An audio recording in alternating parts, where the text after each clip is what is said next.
Welcome to this explainer. Today, we're going to look at what happened after Socrates died in 399 BCE.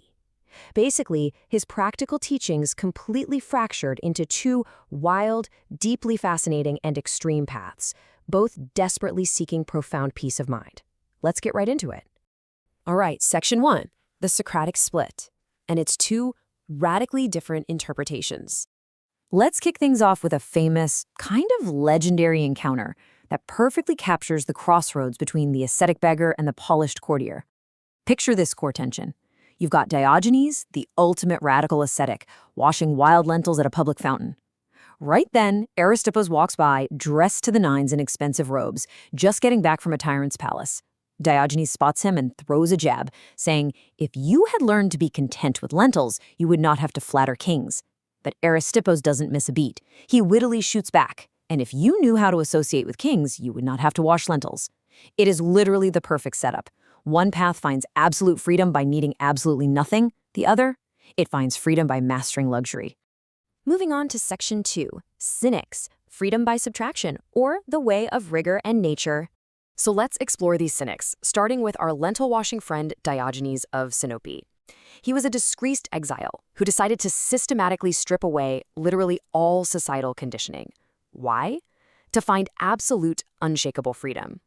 His wild journey to extreme self-sufficiency, which is known as ascesis, actually began with a cryptic command from the Delphic oracle to deface the currency.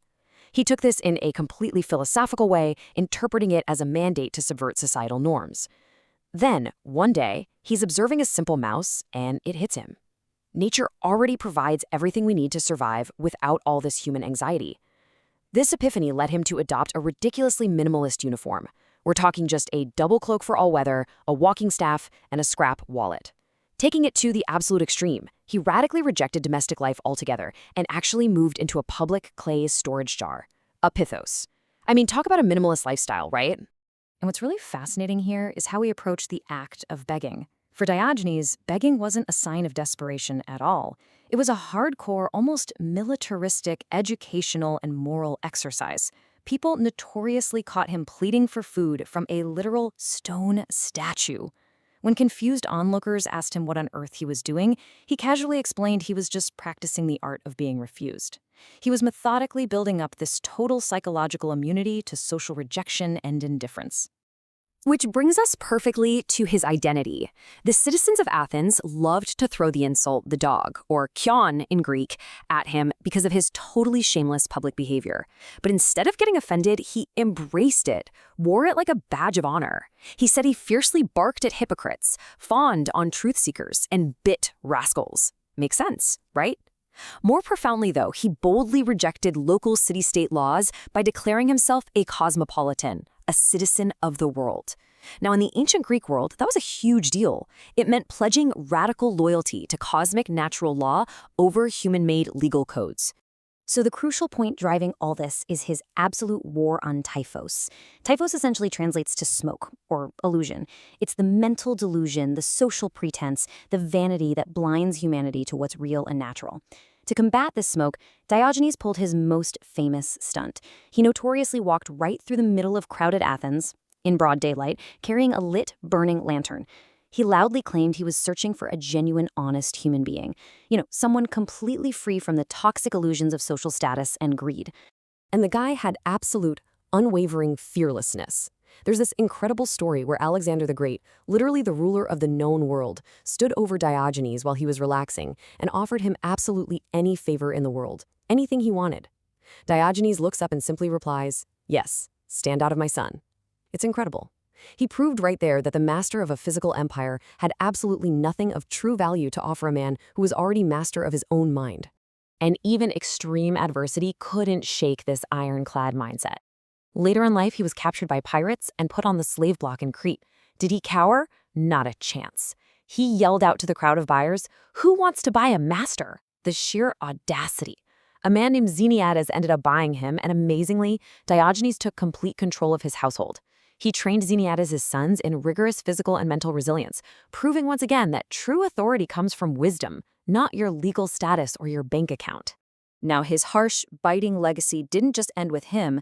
it was actually softened and expanded by his followers. Take his wealthy student Crates, for instance. He became known as the empathetic door opener. He literally gave away his entire massive fortune just to preach harmony. And then there's Hipparchia. She famously rejected her aristocratic expectations, tossed out her weaving loom for a life of education, and entered into a radical public dog marriage with Crates. Together, they showed that this rigorous, intense philosophy could actually be deeply joyful, effectively breaking down the strict societal barriers of their time. All right, Section 3, Cyrenaics, freedom by mastery, or the way of pleasure and adaptation. Now let's pivot to the exact opposite path on our Socratic tree, the Cyrenaics. This school was founded by the man we met earlier, Aristippos. He argued for a highly sophisticated navigation of social structures rather than just rejecting them outright like the Cynics did.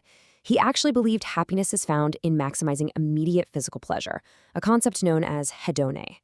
But, and here is the absolute catch, this required intense self-control. It was all about having the intellectual clarity to completely master the pleasure and avoid ever becoming a slave to it. Aristippos practiced a concept called eutropelia, which basically means extreme adaptability. This guy could gracefully wear the Sicilian tyrant Dionysios' ultra-luxurious purple robes at a massive banquet, but he could just as effortlessly switch to a coarse beggar's cloak without a single complaint.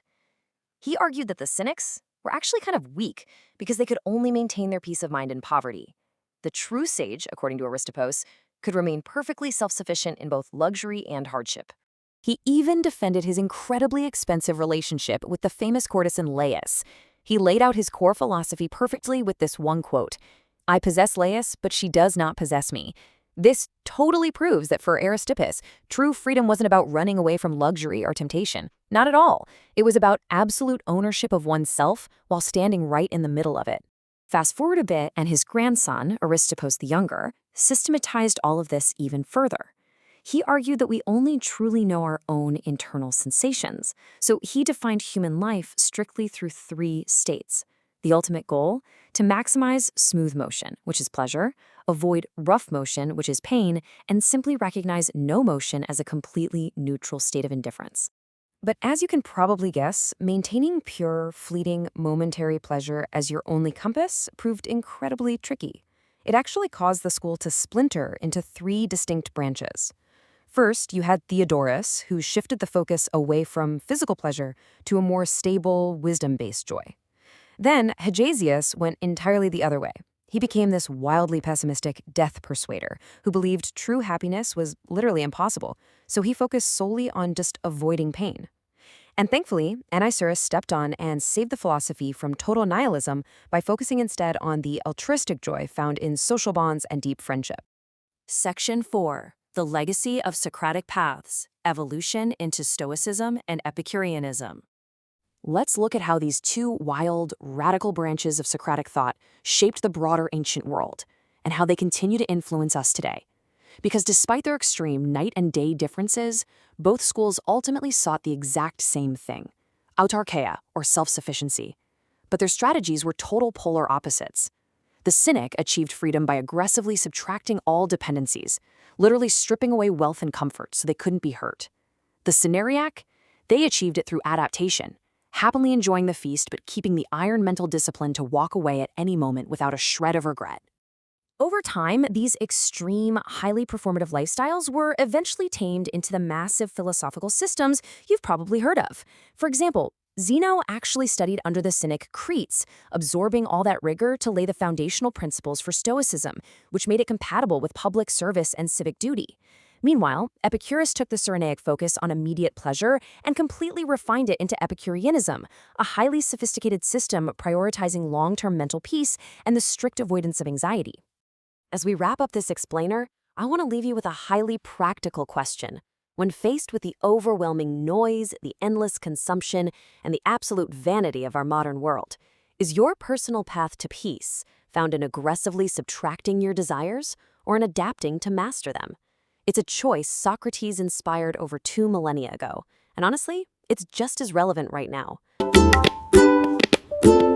Please like and subscribe.